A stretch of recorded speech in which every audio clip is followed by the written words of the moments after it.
નમસ્કાર, dB live ન્યૂઝમાં આપનું સ્વાગત છે। ઘોઘંબા તાલુકા પંચાયતની અંદર સમાવિષ્ટ કાનપુર જિલ્લા પંચાયતની અંદર જ્વલંત વિજય સાથે ભારતીય જનતા પાર્ટીના ઉમેદવાર કૈલાસબેન ઘનશ્યામભાઈ પરમારનો વિજય થયો છે।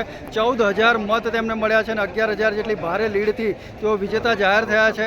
આપણે હરોળ તાલુકા પંચાયતના જમનીબેન એ પણ ભારતીય જનતા પાર્ટીમાંથી વિજેતા જાહેર થયા છે। ભારતીય જનતા પાર્ટીના સમર્થકોમાં ખુશીની લહેર જોવા મળી રહી છે। ભારતીય જનતા પાર્ટીના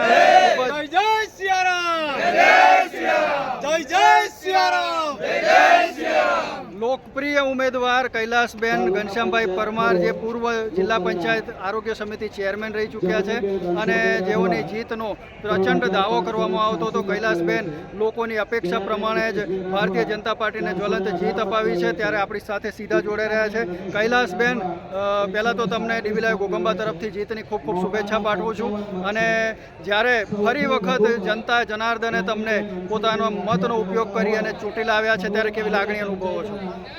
કાનપુર જિલ્લા પંચાયતના મતદારો ભાઈઓ તથા બહેનો તેમજ વડીલોનો ખૂબ ખૂબ આભાર માનું છું અને આગામી સમયમાં મારા લાયક કોઈ પણ કામગીરી હશે તો હું નિષ્ઠાપૂર્વક નિભાવીશ એવી હું એમને ખાતરી આપું છું। ભારત માતા કી જય।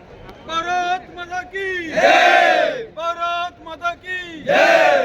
જય જય શ્રી રામ। જય જય શ્રી રામ। જય જય શ્રી રામ। જય જય શ્રી રામ। ભારત માતા કી જય।